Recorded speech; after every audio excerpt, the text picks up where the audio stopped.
Since his recovery, Father Michael has devoted his life to helping victims of violence and torture, principally through the institute that I just mentioned, the Institute for the Healing of Memories, which he founded and directs.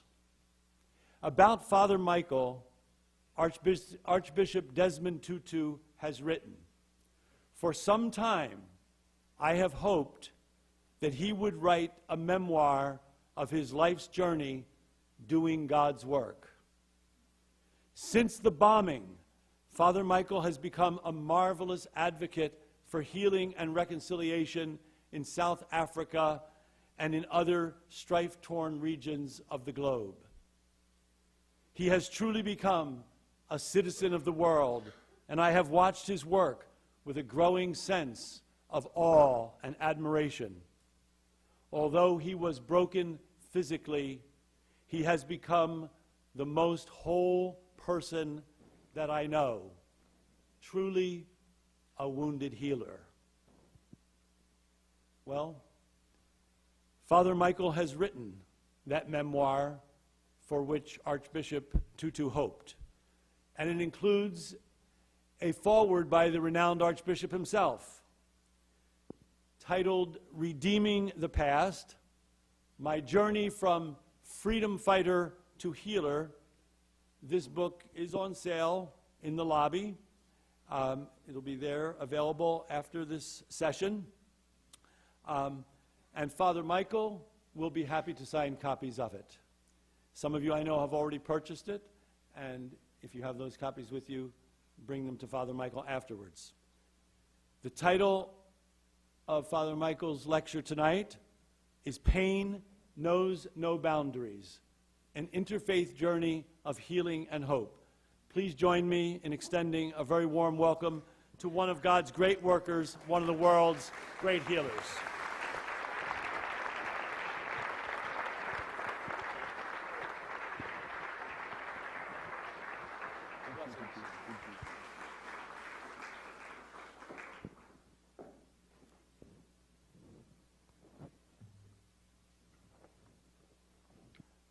Good evening, everybody. You're asleep already? Good evening, everybody.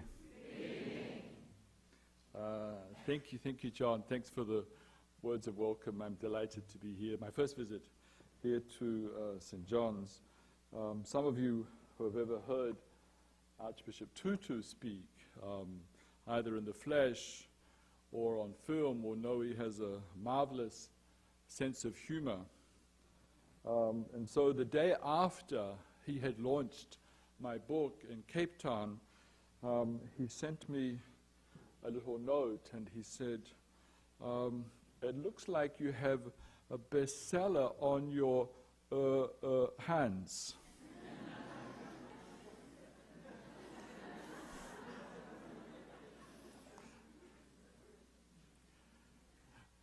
My talk today is entitled "Pain Knows No Boundaries, an Interfaith Journey of Healing and Hope."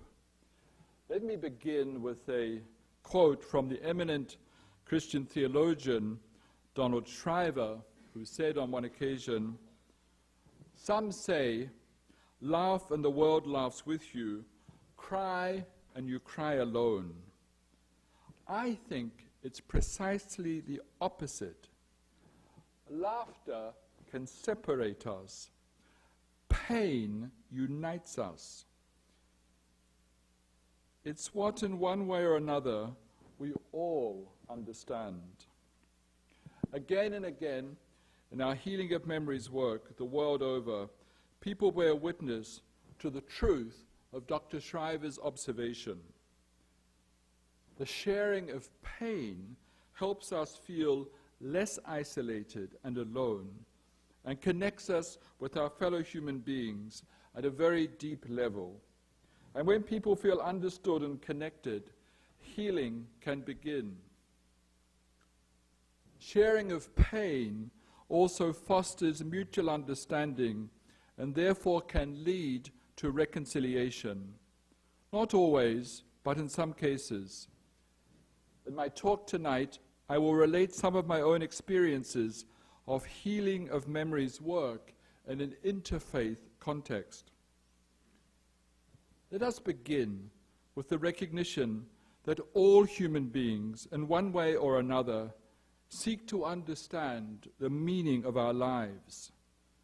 The book of Genesis, for example, describes the early Hebrews' attempt to explain the very existence of the world and our place as human beings and what they understand as God's creation.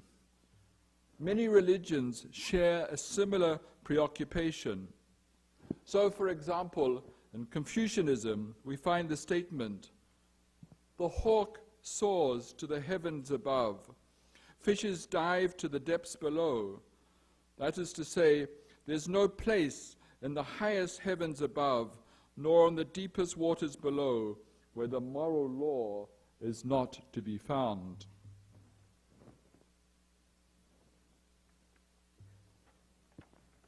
Or in the Quran we read, "His place is so high that nothing can be imagined higher. He is so near to us that nothing can be nearer. The eminence of his position has not placed him any further away from his creatures, and his nearness has not brought them on a par with him." For most of us, our quest for meaning finds expression in our search for identity. We know, for example, that as human beings we are part of and yet separate from the rest of creation. Our parents gave us a name that marks us as unique and distinct from every other human being on the planet. Most of us also have a family identity. However family is constructed in our particular culture. And so it goes through different language groups, tribes, and nationalities. While these identities are part of the cultural treasure of the human family, problems arise when we lift our own identity above all others. Perhaps that is because religious faith goes to the heart of what we experience as of ultimate importance. Our faith goes to the very heart of our understanding of what it means to be human.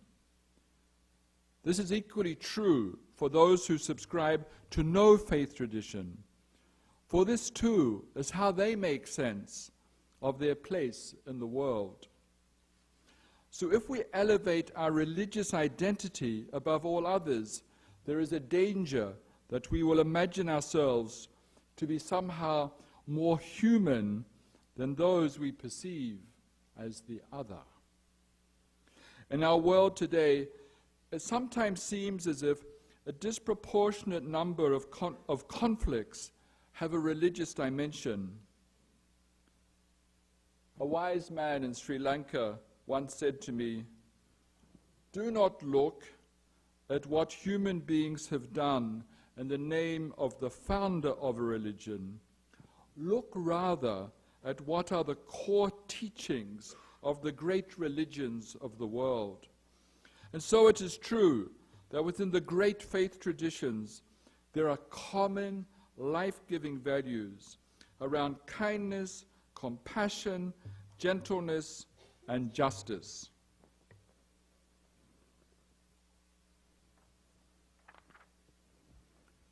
Minor variations of the golden rule, "Do unto others what you would have them do unto you," are found not only in the Hebrew and Christian scriptures, but in many of the world's religious teachings.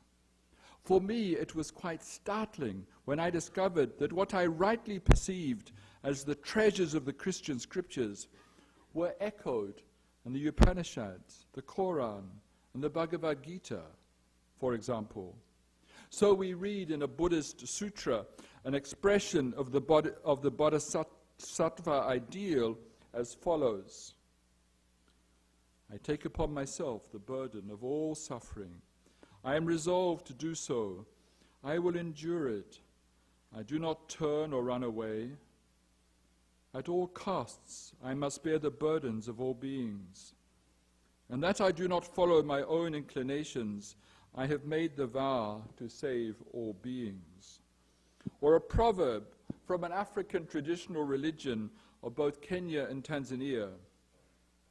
Guardianship is not to give an order, but to give oneself.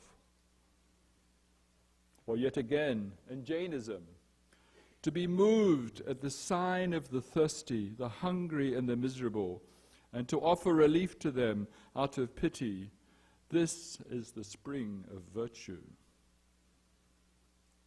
There are those who want to push a faith exceptionalism that would confront, and indeed, I am not trying to say that all faith traditions are the same. They are not. But there is a profound commonality of values that should be acknowledged and which is itself a treasure in a world where different traditions intermingle on a daily basis. Religious narratives differ, but they are all about human beings trying to make sense of the human experience. In my recent memoir, which you're all going to buy 10 copies of at the end of my lecture, Redeeming the Past, I wrote that I reached the conclusion that the future of humanity is not a uniquely Christian future, but rather an interfaith future, including deep reverence for atheists, agnostics, and those practicing indigenous spiritualities. I have always been very religious, but doubt has also been a consistent part of my faith journey.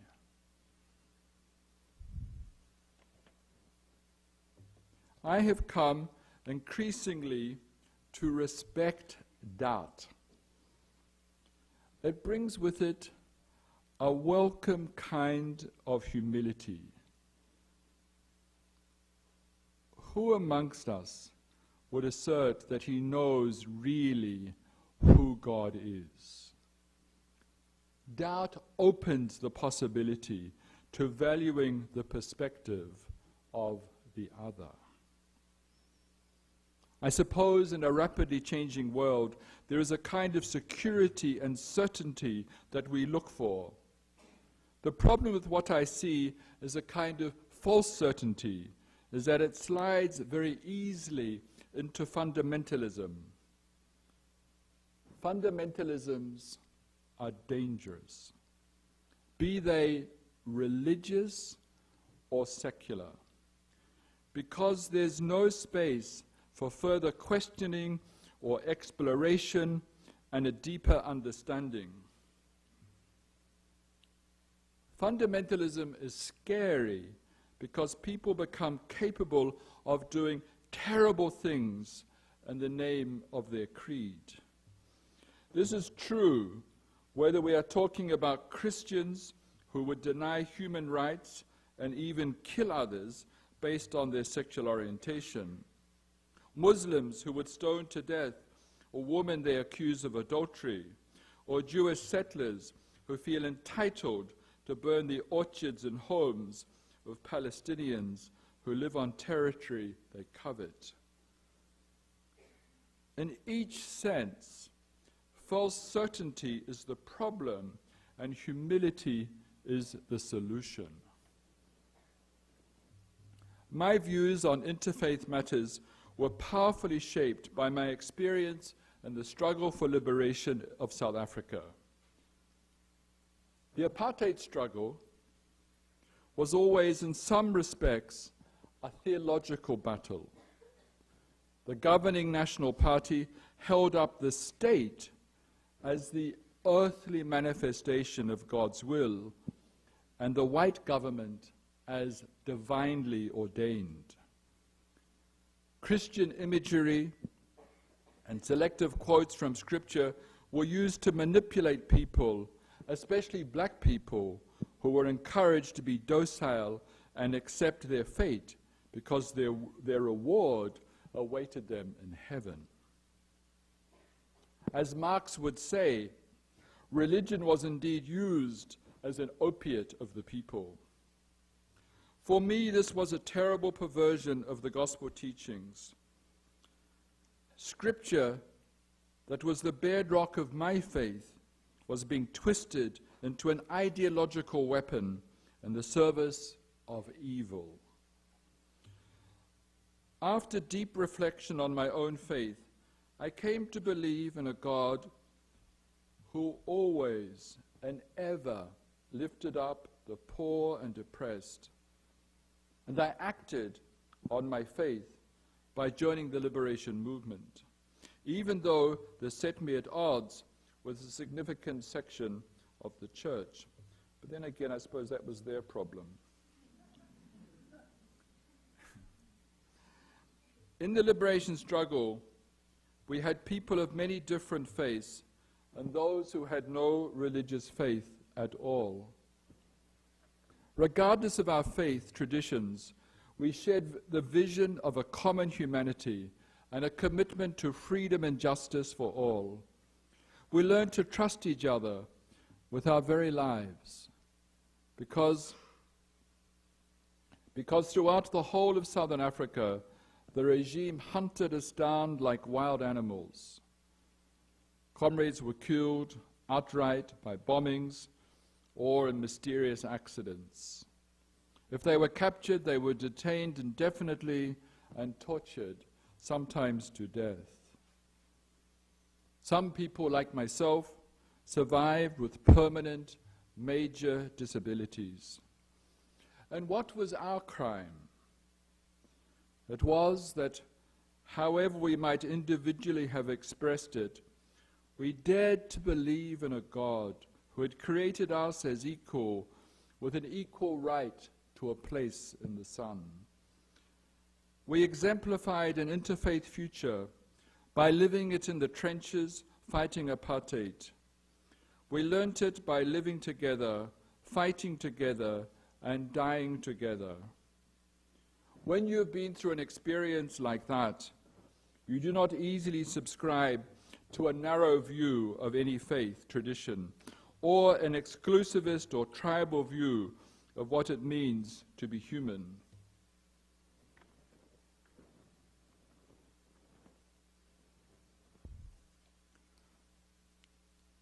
Sometimes, when people plan an interfaith service, they seek the lowest common denominator. But in my own view, we should bring the riches of our various faith traditions to the liturgy. During the years of our struggle in South Africa, St. George's Cathedral in Cape Town, culminating with the leadership of Archbishop Desmond Tutu, became a place of resistance and hope. Of course, it's true that some Christians and some people of other faiths were unhappy about that.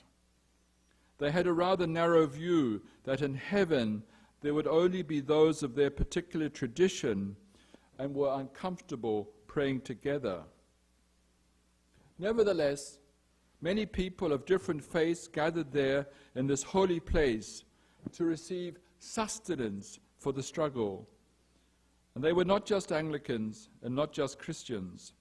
The cathedral became a place for all people to renew their sense of faith and hope. In the end, we prevailed, thanks in part to the support of much of the international community. Indeed, I have no doubt if I had visited this University of St. John's in the middle of the 1980s, I would have found young people for whom part of their identity was to be against apartheid. And so people around the world rightly saw that at stake in the South African struggle were fundamental issues of human rights that were important to the whole human family. The international Christian community declared that apartheid was a heresy or a false doctrine. The World Council of Churches created a program to combat racism, which gave humanitarian support to the liberation movements. The triumph of an inclusive South Africa was symbolized in the inauguration ceremony of Nelson Mandela. Under the apartheid regime, in the inauguration of the president, there would have only been Christian prayers. Now, as Nelson Mandela was inaugurated, we had all the great faiths and traditional African spiritualities given equal pride of place in the ceremony. On radio and television, other faiths that had been pushed aside were now beginning to be heard. So people waking up in the morning with their radios on would hear religious scriptures from different traditions being read. In some very important sense, this symbolized what we had been struggling for.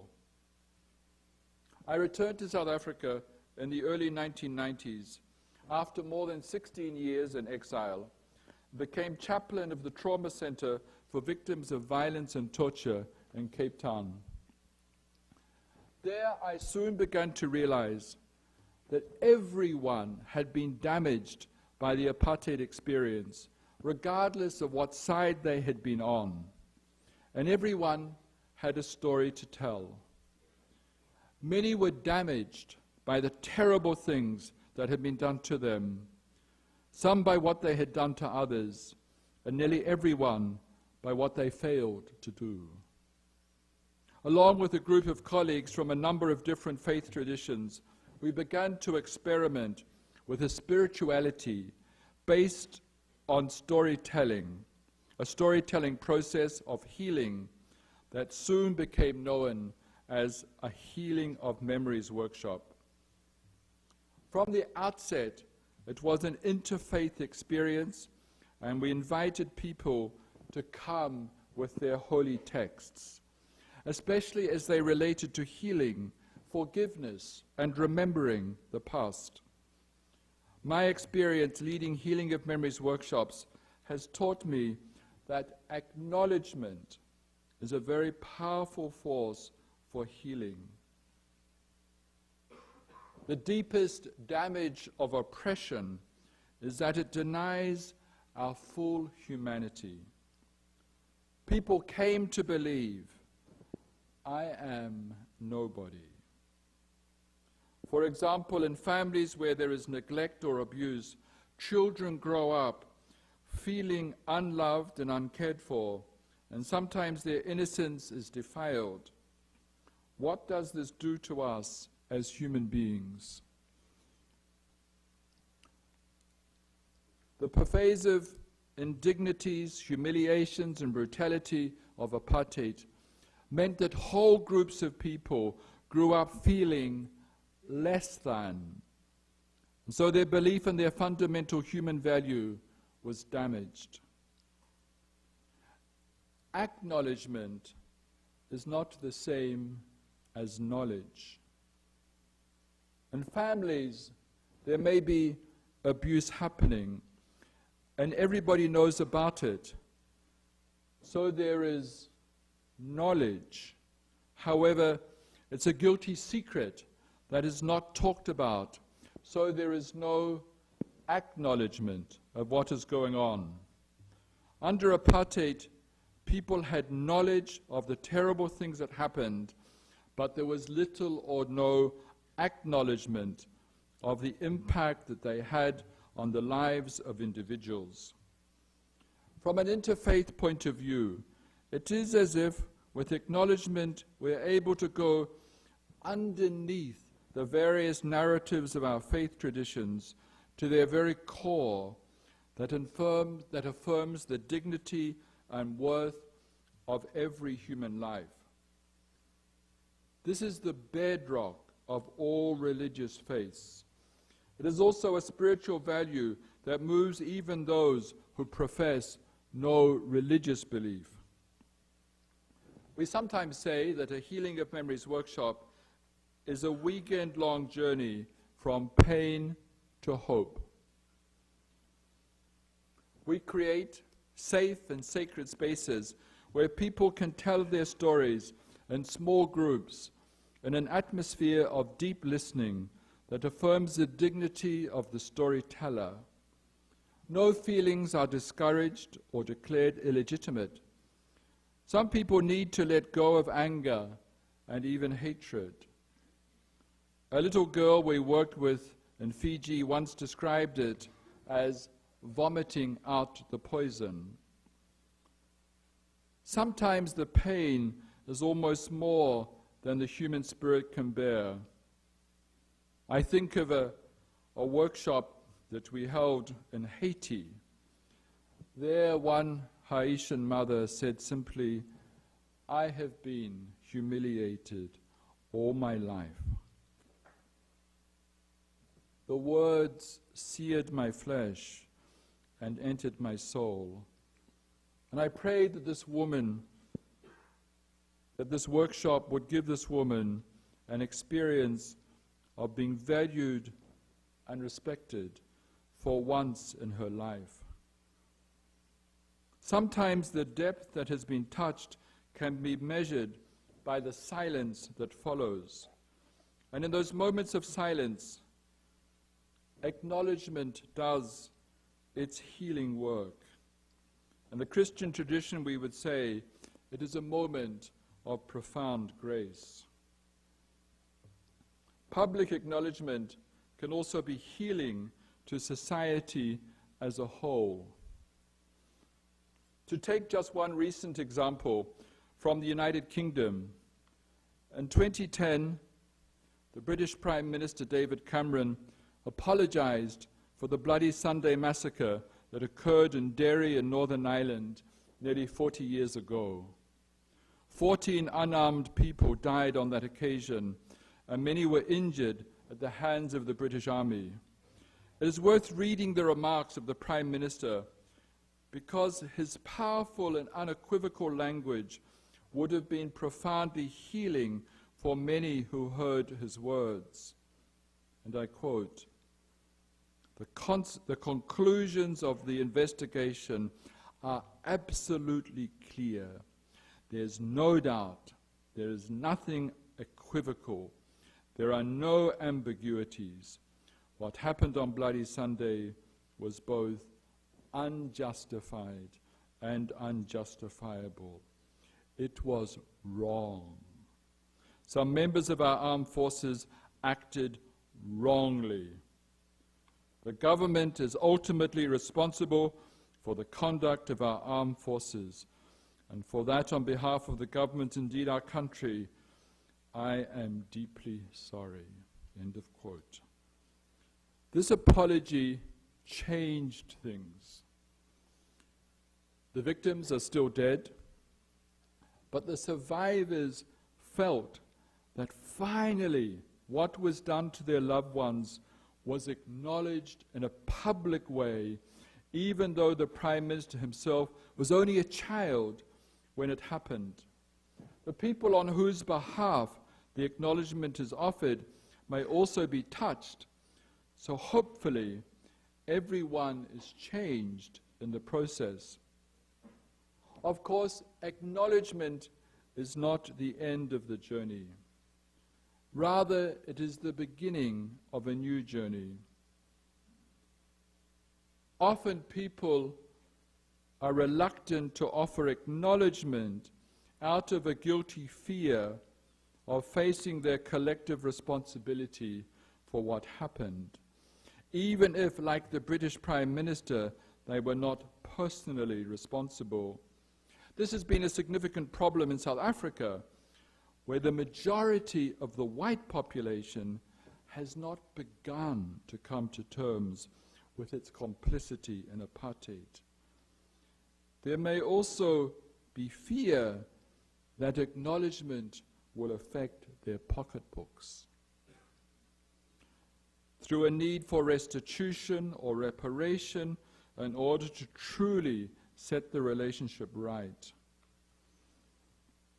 There's another point I want to make. Some time ago, I worked with the Sami people. That is the reindeer people who populate the far north of Scandinavia.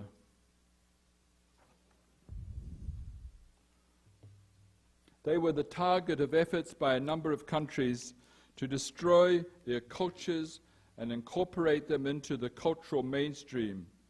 A number of them said to me, "Our church has acknowledged and apologized for its part in our oppression. But the problem is that the mainstream of the society has no knowledge of what happened to us." So in this case, the healing power of the apology was diminished by the ignorance of the dominant culture about what had been done in its name. It is often the case that oppressed people across many generations carry within their very souls the memory of what was done to them, while those from the group who did it are in a combination of ignorance and denial about what happened. So we might ask, white America, do you really understand the pain of black America, which people have carried through generations and still infects the present? Do you really know what the daily life of a slave was like? How much depth of knowledge is there about what First Nations have continued to carry, about the consequences of what happened generations back? People come to the United States of America from many, many parts of the world. What did I say wrong?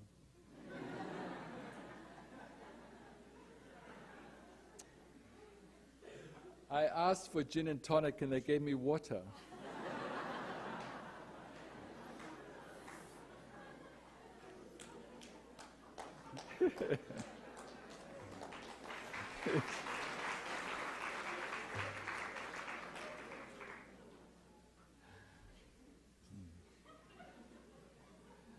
People come to the United States from many parts of the world, and they carry with them the wounds of what happened, sometimes a long time past in history. But all of this shapes the kind of people that we are today and can act as obstacles to present relationships. People say to themselves, consciously or unconsciously, if my pain hasn't been acknowledged, why should I acknowledge the pain of someone else? We all tend to put our own pain at the top of the list. And so there comes to be a hierarchy of victimhood where people say, we are the real victims. So for healing to take place, there first has to be knowledge of what happened in the past, and then an acknowledgement of wrongness of what has been done. We live in a world rich in diversity, but also riven with pain. Not all of that is due to religious conflict, of course, but sadly, much of it is.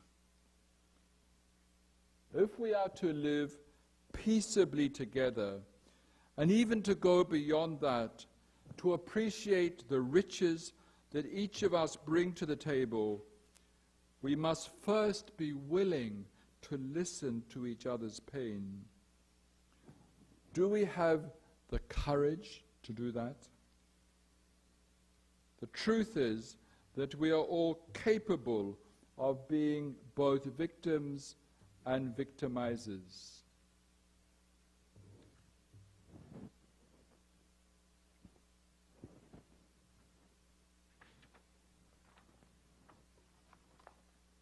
If we are truly to listen to each other's pain, to look into the mirror and acknowledge our own part of that of our ancestors and causing it, then we create the ground for a better world. It will be a world not only with an interfaith future, but one in which the heritage of the human family in all its dimensions will be respected and honored. Thank you very much.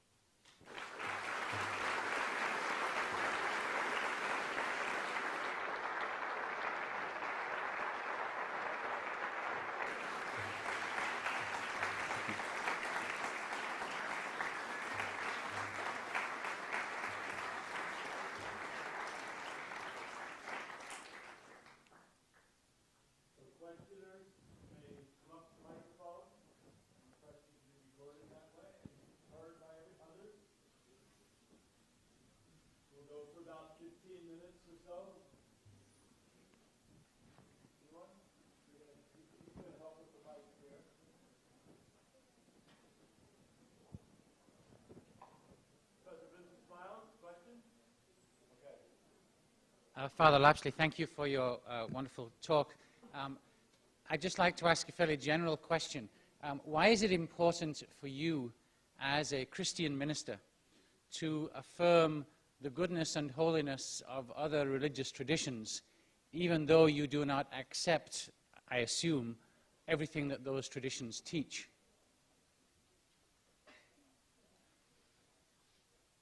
I suppose in the end, for me, it derives from a theology of creation. And in terms of the Christian Hebrew tradition, from the book of Genesis, that we are all made in God's image and likeness, and we have value because we're human, because we're God's children. And I can't get my head around the idea, as a Christian, that millions and millions of Buddhists and Hindus and Muslims are in darkness and I'm in light. I just don't buy that. But I don't buy it partly because I have the privilege of working across the human family. And I meet holy and great people in whom I experience and see the wisdom of God. And so I'm not about to stop being a Christian, but I suppose, without sort of throwing verses around, when I read in John, in my Father's house there are many mansions, I see that which is of God in all the great faith traditions in the world. And as I mentioned in my presentation now, I was surprised. I thought, well, this is only in the Christian scriptures, and none of those people have anything like that. And then, voila, it's there. It's there about faith and compassion and justice and kindness and generosity and all of that. So it's that acknowledgement, and I suppose the need for a humility, but also because I've spent so many years in a country in which a perversion of the faith, my faith, was used to abuse and humiliate and deny people.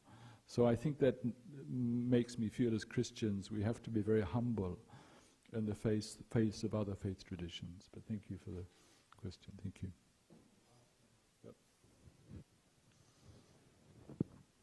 You mentioned this only as an Anglican minister. To what extent was this perversion of the faith which you spoke of present in other denominations, such as Catholicism and other Roman Catholics were perfect. and the other faith traditions. This is the Catholic college, by the way, isn't it? Yeah. It is. It is. I'm being accommodated here. I mean, you must... No, but seriously, no. Thank you for answering that question. Yeah, I'm a priest of the Anglican Church. You're quite right, and a religious as well. But what I was trying to show you was that in the struggle years, we were people of all faiths and of no religious faith, and sometimes you experience much more in common with your comrade who was Jewish, Buddhist, Hindu, or Muslim than your fellow religionist who supported apartheid. But I suppose it was the Latin Americans who helped me see the distinction between orthodoxy and orthopraxis. And so if resolutions could build the kingdom of God, we had it in South Africa long ago. But the resolutions often belied the reality. And when I traveled the world in those days, people would say to me, what is the position of the church about apartheid? And our response was to say that the Christian churches were a site of struggle, a context of struggle. Now, in the 1980s, there was a document called the Kairos document that analyzed the different strands of faith, of religious expression in South Africa, of different theologies. And it talked about state theology. And the state theology, I referred to that in my presentation, which made the state synonymous with God's will, and the Dutch Reformed family of churches espoused that in particular. But then they also analyzed church theology. And church theology, for example, would condemn all forms of violence. And some of us realized that that was a bit like condemning the violence of a rapist and saying that's equal to a woman defending herself, and that this was extremely inappropriate. And then there was a prophetic theology which sought to give hope to all people. So all these theologies were playing themselves out, and sometimes even within the same human being as well. And so Roman Catholics, Anglicans, Presbyterians, Methodists, we were the great anti-apartheid churches. But if you went on a Sunday morning as a black person to some of those white churches, you would be told you were not welcome. So the words were great, but the reality was often much more mixed. But thank you for that. Thank you. No, thank you. Thank you, Father Michael. I have a question. If you could comment on the recent developments with the Innocent of Muslims movie or film, how that has impacted the relationship between Christians and Muslims, especially here in the U.S. compared to in the Middle East, and where you think the acknowledgement perhaps lies between which groups have to see. How can we build this relationship better? Because obviously it is still very much lacking. Yes, I mean, I think it was a terrible tragedy. In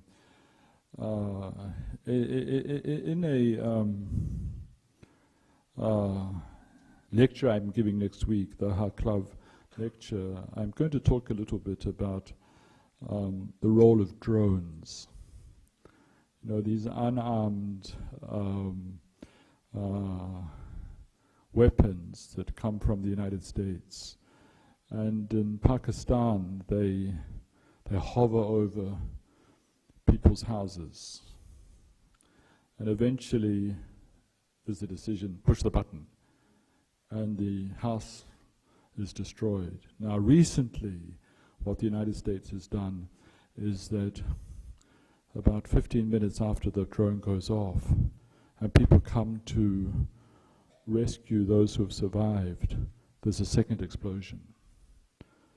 So the rescuers now get killed as well.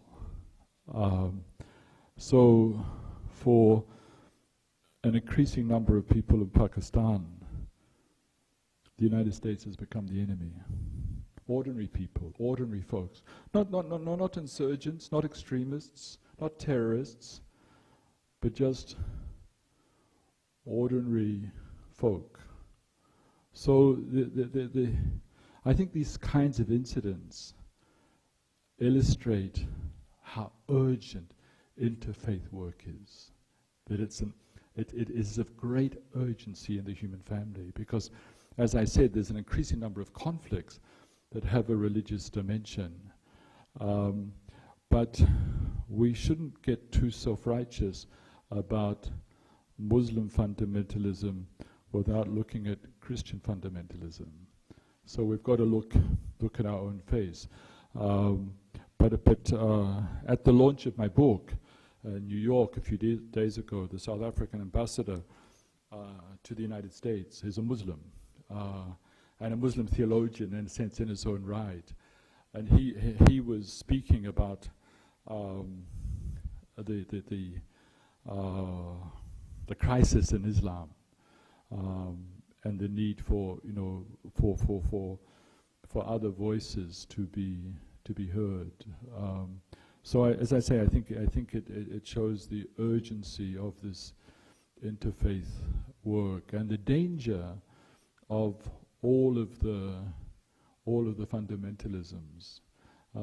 Many years ago, the South African papers had a headline on the front page: "I killed Cubans for Christ." And the problem was that they found Bibles in the pockets of the Cuban soldiers.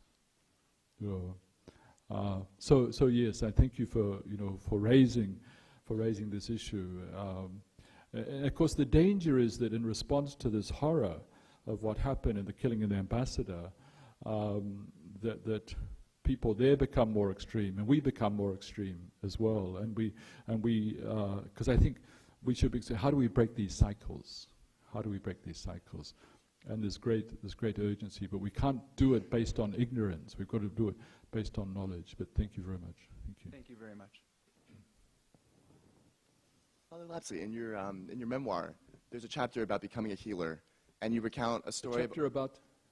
In your memoir about becoming a healer. Yes. And you recount a story of a woman who said she was very comfortable sharing her pain with you because she could visually see that you had suffered as well. And having grown up as what society would call an able-bodied citizen and having become disabled later in life, do you think having undergone pain and suffering is necessary for devoting one's life to healing and reconciliation? Or, I mean, is advocacy really sufficient in a country like the United States where, able-bodied citizens can be motivated to devote his or her life to healing and reconciliation like yourself? I recommend that everybody should have their hands removed.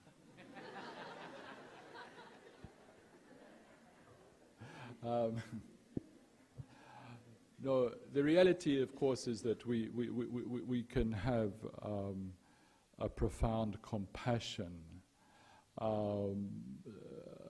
to the suffering of others. We can have a heart filled with compassion. It doesn't mean that we have to have had those particular experiences. But there's a center we work with in New York City, women who have been abused, who are also disabled. And we did a Healing of Memories workshop with the staff. And what was striking about the staff is that almost all of them had had painful journeys themselves, but they had found the redemptive way of dealing with their pain. You see, I think if terrible things happen to us as human beings, there's likely to be one of two journeys. And one journey is where victims go on to be victimizers. And that's true of individuals, it's true of communities, it's true of nations. But the healing journey is when the victim becomes a survivor to become a victor. And becoming a victor, often the key to that is in this issue of acknowledgement, which I spoke about. But as I've also been suggesting, there's the title of this talk, the pain has no boundaries, and that pain is transcendent. And when we, in our context, for example, a black and white mother in the same workshop. The white mother says, my son went to the army and he came back damaged. And the black mother quietly says, my son never came back. And suddenly there are two mothers. And it is their pain that then, makes the connection. But I think also, if I could, the further point I'd want to make is that what I learned through disability is that actually disability is the norm of the human family. Perfection is not the human experience. And those of us with dramatic physical disability remind the rest of the human family of who we all are and the way in which we need one another indeed to be fully human. But thank you. Thank you. So you don't have to get your hands removed. Thank you. Thank you so much for being here tonight and for your moving words. My question is kind of two-part. I was at first wondering how you might reach out to people who are currently deeply fundamentalist, how you might try to reach people. But then it seemed to me like maybe the deeper question is, how would you encourage us or people to make our own pain and our own fears quieter, so that we our own pain and our own fears quieter, kind of less loud, so that we can hear the pain and fear of others? Well, that's a good question. What's the answer? I was looking to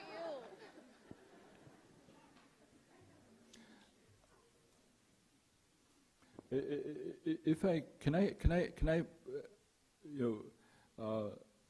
None of us choose. I want to do it at a macro level first. None of us choose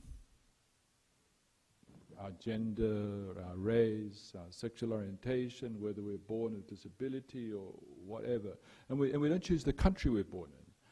So most of you have the reality that you were born in a country which is a fading superpower, on the way out before you all start learning Mandarin.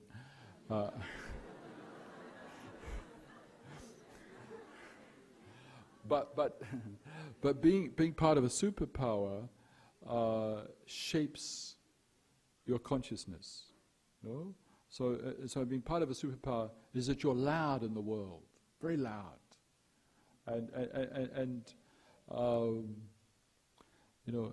I'm saddened that an incredibly small proportion of citizens of the United States have passports. I think that's a tragedy, because I think there's an urgency for citizens of the United States to travel through the rest of the world, not loudly, but listening to the pain of the human family. And then when you come back to the United States, you come back as missionaries in the US, because you come back to tell the stories of what you've heard. And that will transform policies as well, because as you begin to because you come back with the full humanness of people. What was the first part of the question again was? Oh, I'm sorry.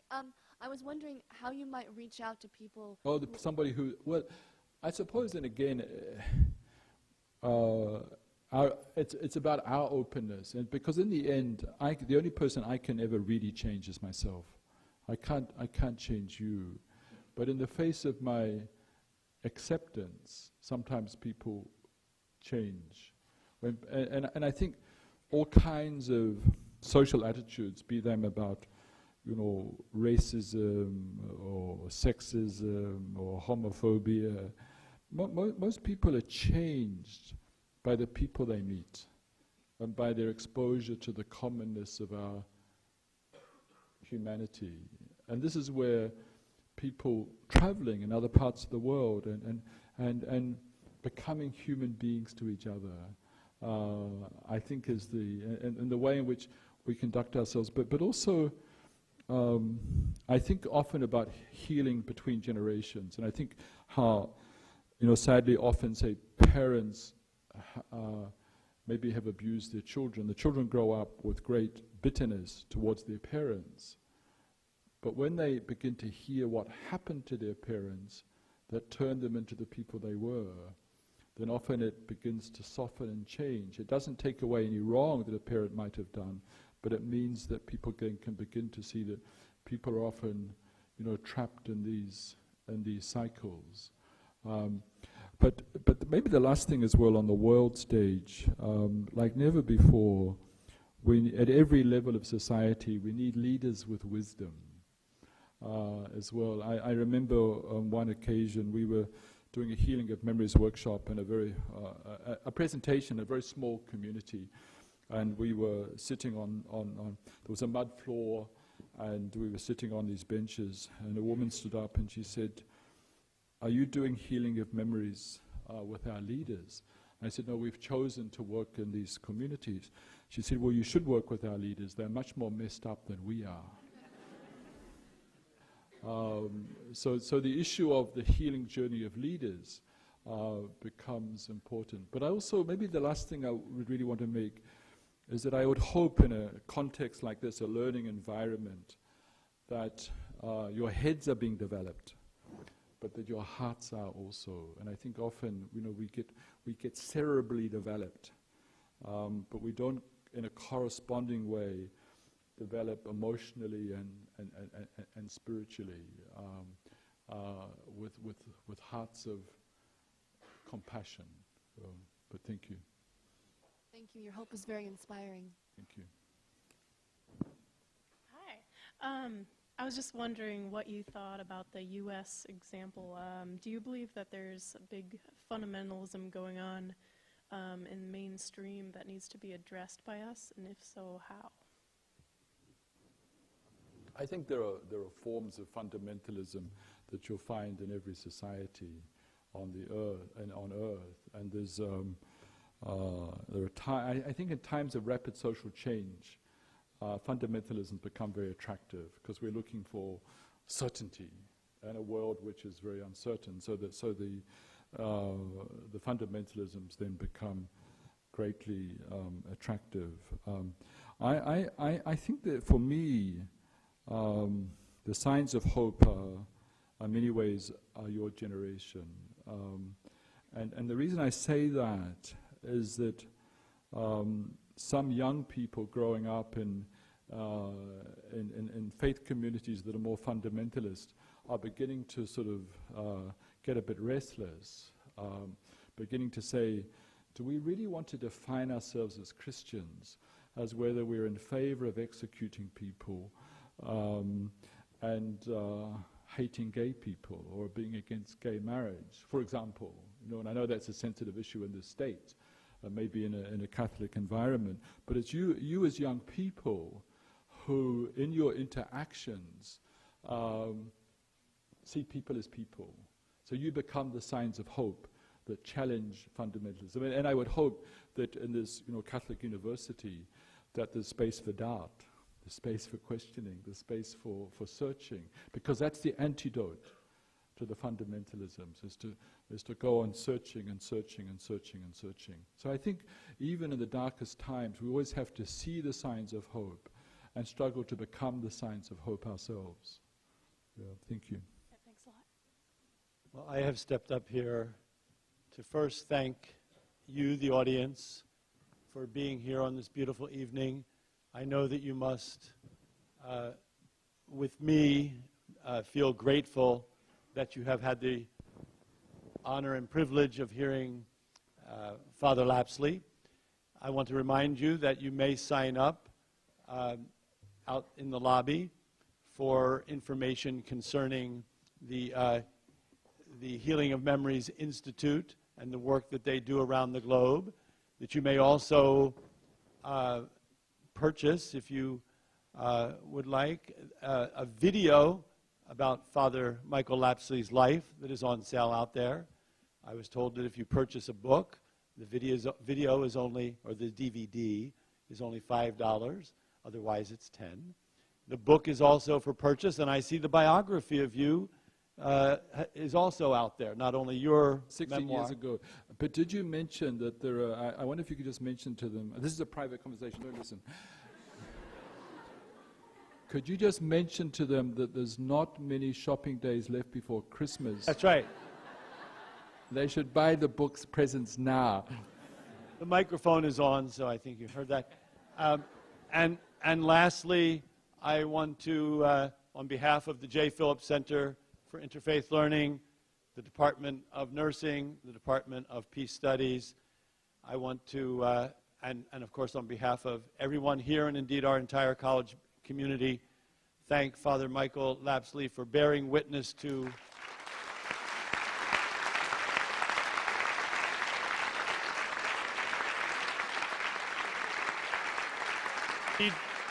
I need say no more.